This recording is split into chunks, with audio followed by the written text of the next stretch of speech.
Boa tarde, pessoal, a todos, na paz do Senhor. Estou aqui hoje fazendo mais um vídeo, hoje um pouco diferente. Hoje vou estar na tela do celular, aqui onde estou gravando, né? E estou muito feliz, né, pelas pessoas que estão olhando meus vídeos que eu estou mandando.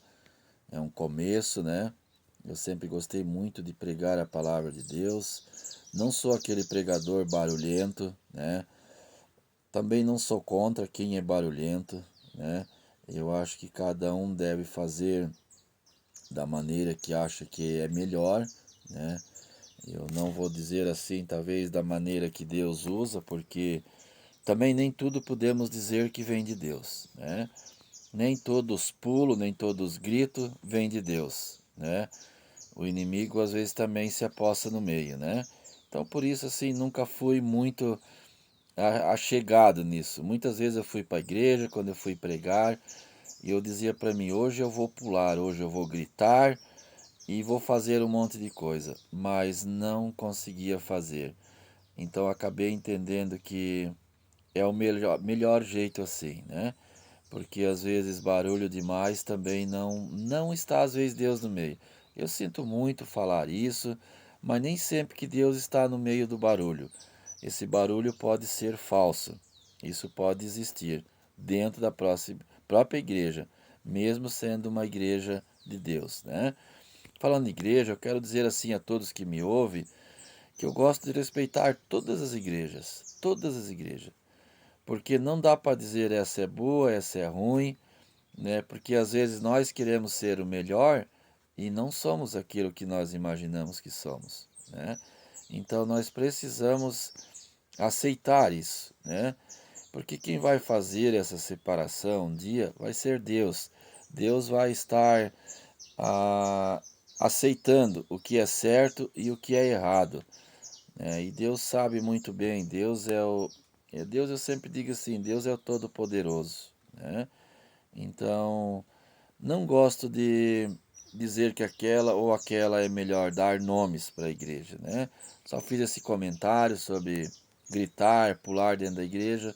Não sou muito, ah, como se diz, legal com isso, né? Porque eu vi muitas vezes, às vezes se torna um escândalo, lamentavelmente, né? Mas as igrejas hoje querem que pregador faz barulho. Isso é um barulho momentâneo e depois a gente vai para casa, isso se esquece. Isso lamentavelmente se acaba. Foi só um fogo de palha, como se diz, né? A verdadeira palavra é aquela que entra dentro da mente da gente, né? A gente costuma dizer no coração, mas aquela que entra dentro da mente da gente e a gente vai para casa, vai meditando nela, né? Às vezes foi uma palavra dura que nós às vezes não gostamos de ouvir, mas é aquela palavra que fez efeito dentro de nós, né? E também um pouco assim hoje é rejeitado muito nas igrejas o modo de se vestir. Gosto também que respeite, né? Mas tem muitas igrejas que trabalham muito em cima disso e acaba errando muito em outras coisas. Acaba se colocando só em cima disso, sobre as vestimentas, né? Concordo, deve cuidar como vai para a igreja, mas às vezes muitas pessoas são corridas de dentro da igreja por causa dessas situações, né? E onde às vezes o pregador que está falando isso, ele faz barbaridades fora da igreja, quando não faz dentro da igreja ainda, né? Coisas piores do que pessoas às vezes vão com traje diferente para a igreja. Eu disse, gosto de respeitar que cada igreja tem o seu tipo, né? Cada denominação tem o seu tipo de. Quando eu falo de igreja, eu costumei a falar igreja é as denominação, né? Religiões, né? Então cada igreja tem o seu jeito de se vestir, né? Claro, não andar escandaloso também. Eu acho que fica meio difícil as coisas, né? Mas não ficar em cima disso. Que nem eu já vi muitas vezes colocar que depende do traje que a pessoa usa, até corre o risco de ir para o inferno. Isso aí é pura mentira. Pura mentira. Não, não vamos atrás disso, porque isso não é real, né? Então, assim, muitas vezes as igrejas erram por causa disso, lamentavelmente. E muitas pessoas se desviam do caminho por causa disso, né? A palavra de Deus até diz que nós não precisamos se desviar por causa dessas coisas. Mas tem pessoas que acabam não entendendo, pessoas às vezes fracas, pessoas mais simples de coração, né? Pessoas mais simples, que às vezes não não tem aquele entendimento na hora, aquela aceitação, né? Então muitas vezes se torna difícil, né? E acaba destruindo às vezes uma vida, uma família, né? Então é isso que eu lamento muito. Eu gosto assim de respeitar as pessoas, né? As pessoas que são simples, simples de pensamento, né? Pessoas mais simples do mundo, mas às vezes acaba sendo corrido de dentro da igreja, né? Às vezes a igreja acaba correndo com ela, né? A igreja às vezes acaba sem querer, assustando, ou às vezes até, tipo assim, botando dúvida nas pessoas, né? E aí a pessoa acaba saindo, acaba, sei lá, né? E às vezes custa voltar para a igreja, né? Custa voltar. Então eu creio assim que as igrejas deveriam olhar, os pregadores, deveriam os pastores olhar mais para isso. Olhar com mais amor, com mais carinho, né? E saber ajudar as pessoas, né? Saber entender a situação dela, né? Eu sempre olho, queridos, eu sempre gosto de ter muito carinho com as pessoas, né? Respeitar as pessoas, principalmente se você está com o microfone ou está com a Bíblia na mão. Cuidado, meu querido, quando você está com a Bíblia na mão, cuidado o que você fala, não inventa palavras, né? Porque depois às vezes você mesmo não vai conseguir cumprir isso. Você vai escandalizar o seu próprio trabalho, né? Você vai acabar escandalizando, porque dentro da igreja você fala uma coisa e lá na rua você faz outra. Você vive totalmente errado, né? Tem pessoas hoje assim, eu fico, por um momento assim, eu acabei saindo também da congregação por causa dessas situações. De pessoas, eu via pastores massacrando os membros da igreja e aqueles mesmos pastores vivendo em adultério com outras mulheres, é claro. Isso, gente, é crítico demais. Isso escandaliza demais o nome do Senhor. Não façam isso, né? Então, se você acha que não consegue viver sem adulterar, quem é pastor, quem é pregador, mas então não fale besteira em cima de um altar. Cuide, respeite. Claro que é você que vai pagar por isso, né? Não é o outro, é você que vai pagar. Mas assim, eu acho tão esquisito essas situações assim de pastores. Isso hoje está sendo um escândalo muito grande nas nossas igrejas, né? Também na área financeira, né? Muitos escândalos com pastores roubando da própria igreja, roubando dinheiro, roubando aquele dízimo que as pessoas botam ali com grande dificuldade, aquela oferta, sabe?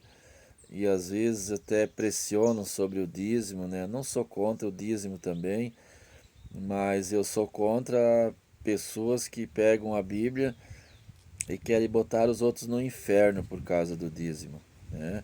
Que se não der o dízimo vai acontecer isso, vai acontecer aquilo, né? E essa mesma pessoa que está pregando sobre isso aí está fazendo pecados horríveis, entende? E por isso hoje eu quero dizer nesse vídeo, por isso hoje tem muitas pessoas que têm ódio de crente. Nós vemos no meio político hoje também, né? Claro, não estou contente com a política também no Brasil hoje, mas assim, o que que acontece? Por que que hoje os políticos têm tanta raiva das igrejas? Os políticos que estão lá no poder. Porque os pastores estão criticando, além do normal, esses políticos. Mesmo que roubem, que faz isso, faz aquilo, massacra o Brasil, mas esses políticos também não são, vamos vamos dizer uma palavra bem simples, não são burros. Vamos dizer assim, para nós entender a linguagem simples. Eles também veem o que os crentes estão fazendo, né? O que os pastores estão fazendo, o que as congregações estão fazendo, né? E aí querem gritar alto esses pastores, pegar uma Bíblia na mão e criticar o mundo político. E aí se torna uma raiva, um ódio muito grande em cima da igreja. Por causa dessas situações, podemos olhar claramente isso, irmãos. É o que está acontecendo. Nós cristãos queremos dar exemplo no mundo político, mas nós não somos exemplo. Nós não temos. Onde é que está esse nosso amor? Às vezes em quando é escândalo de crente, de pastor, de igreja, e queremos cobrar dos políticos, chamar eles de tudo. Isso aí não gera um conforto, né, bíblico. Isso gera um desconforto, né? E eu creio assim que Deus está muito aborrecido com isso. Deus não está contente com isso. Não adianta essa palavra que eu estou falando aqui nessa tarde. Estou aqui no meu sítio descansando um pouco. Está muito quente, né? Estou aqui na sombra, mas assim, pensei, pedi para Deus uma palavra. E essa palavra já está a tempo para eu falar da vergonha que as igrejas estão fazendo. A igreja é para ser um lugar de exemplo, né? E isso está cada vez mais difícil. Cada vez o mundo político vai odiar mais as igrejas e vão inventar cada vez mais coisas para punir a igreja. E aí a igreja se revolta. Se revolta e faz mais mal ainda para o mundo político. E assim as coisas vão caminhando, queridos. Estamos fazendo errado, né? Jesus, se nós olhar para Jesus, queridos, Jesus foi um exemplo. Olha o que Jesus deixou fazer com ele. Jesus sequer reagiu, porque era a vontade de Deus mostrar o que é ser manso e humilde, né? Palavra bíblica, manso e humilde. É isso que Deus queria mostrar através da pessoa de Jesus, do seu filho. Ser cuspido, né? Levar uma lança no corpo, carregar a cruz, tomar vinagre, coroa de espinho, e lá na cruz, no meio de 2 ladrões, ele poderia ter criticado os ladrões. Às vezes ele até poderia dizer assim: não é o meu lugar de estar aqui. Vocês sim que têm que estar aqui, mas eu não. Mas não foi o que Jesus disse. Jesus ainda ali naquele momento teve aquela conversa com aquele um que se arrependeu. E eu digo nós, o que nós fizemos no mundo político? Quero finalizar dizendo, é uma vergonha. Eu às vezes, quando eu converso com pessoas assim, que não querem saber muito da palavra de Deus, eu tenho vergonha. Tenho vergonha de dizer que sou cristão às vezes. Nós não devemos ter vergonha. Diz que nós não devemos se vergonhar com o evangelho, mas isso é uma outra situação. Eu tenho vergonha do mundo evangélico, do país nosso evangélico. Tantas besteiras que está sendo feita. Estamos esquecendo de amar esse povo, de baixar a cabeça e orar. Mas não, chamamos de ladrão, disso e daquilo. Isso não vai levar a lugar nenhum. Jesus, quando se encontrou com Zaqueu, o que aconteceu? Jesus não chamou ele de ladrão. Ele mesmo viu que ele estava errado. Ele já disse: eu vou fazer isso, vou devolver, vou pagar isso. E pronto. Não precisa nós chamar os outros de ladrão. O que nós precisamos é levar Deus no coração deles. E aí a pessoa mesmo vai se encarregar de fazer, né? Precisamos ser crente de verdade. Precisamos ser crente, queridos. A nossa boca precisa converter. Porque às vezes lá no coração, na nossa mente, até está tudo já o que precisaria ser. Mas a nossa boca, a nossa língua. Por isso que diz lá em Tiago, né? é um negócio de fogo que nós não conseguimos dominar, mas devemos batalhar a cada dia para não ofender tanto o nosso próximo. Vamos ser crente de verdade. Tem muita gente se espelhando em nós e de repente quando nós erramos, essa pessoa desiste, né? Somos falhos, claro que somos falhos, mas queridos, vamos parar de gritar. Não adianta nós gritar num púlpito de uma igreja se nós somos uma aberração, uma desgraça. Não adianta, quem está nós assistindo já sabe o que nós somos. Mas nós queremos fingir, nós queremos ser diferente, queremos ser santos lá no altar com o microfone na mão. Isso é a maior loucura. Eu vi dentro da igreja, eu já vi pessoas do meu lado dizendo, ele fala, mas ele não vive o que ele está falando. Isso é tempo perdido, sabe? É complicado isso aí. Mas queridos, não esqueça aí de dar um joinha, um ok, né? E vamos cada vez divulgar mais, vamos crescer esse canal e vocês vão crescendo junto comigo. Eu preciso que a palavra de Deus, a verdadeira, cresça cada vez mais. Valeu, um abraço e que Deus abençoe a todos. Até o próximo vídeo.